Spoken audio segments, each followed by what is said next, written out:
अस्सलामुअलैकुम काश्तकार भरावो। ਅੱਜ ਦੀ ਵੀਡੀਓ ਵਿੱਚ ਅਸੀਂ ਗੱਲ ਕਰਾਂਗੇ ਗਾਜਰ ਦੀ ਫਸਲ ਵਾਸਤੇ ਖਾਦਾਂ ਦਾ ਮੌਸਰ ਇਸਤੇਮਾਲ ਕਿੱਦਾਂ ਕੀਤਾ ਜਾ ਸਕਦਾ ਹੈ। ਫੀ ਏਕੜ ਦੇ ਹਿਸਾਬ ਦੇ ਨਾਲ 1 ਬੋਰੀ DAP, 1 ਬੋਰੀ ਯੂਰੀਆ ਤੇ 2 ਬੋਰੀ ਪੋਟਾਸ਼ ਖਾਦ ਇਸਤੇਮਾਲ ਕਰੋ।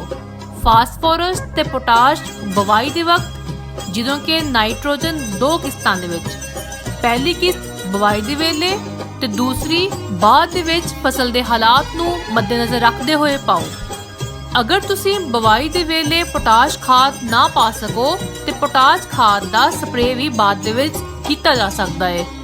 ਕਿਸੇ ਅੱਛੀ ਕੰਪਨੀ ਦਾ ਫੁਲੀਅਰ ਪੋਟਾਸ਼ ਲੈ ਕਰ ਸਪਰੇਅ ਕਰ ਦਿਓ।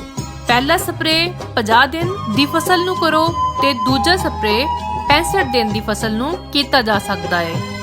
ਕੁਝ ਸਾਇੰਸੀ ਤਜਰਬਾਤ ਇਹ ਦੱਸਦੇ ਨੇ कि स्प्रे के जरिए दिती गई पोटाश खाद जमीन के जरिए दिती गई खाद तो ज्यादा असर रखती है। अगर किसान भाई गोबर की खाद खेत विच पा के फौरन गाजर काश्त कर देन ते इहदे नाल जड़ां ज्यादा बनदियां है। ज्यादा जड़ा बनन दे नाल पैदावार मुतासिर हुंदी है।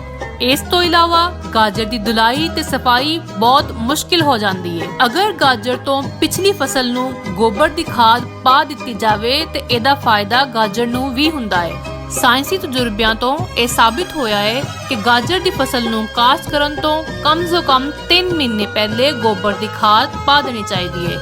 इहदे नाल पैदावार चंगी हुंदी है। मजीद मालूमात वास्ते सावी दे सारे सोशल मीडिया अकाउंट्स नू फॉलो करते रहो ਤੇ ਇਹਦੇ ਨਾਲ ਸਾਵੀ ਦੀ ਐਪ ਨੂੰ ਪਲੇ ਸਟੋਰ ਤੋਂ ਮੁਫਤ ਡਾਊਨਲੋਡ ਕਰੋ ਤੇ ਫਸਲਾਂ ਦੇ ਬਾਰੇ ਵਿੱਚ ਮੁਫੀਦ ਮਸ਼ਵਰੇ ਹਾਸਿਲ ਕਰੋ।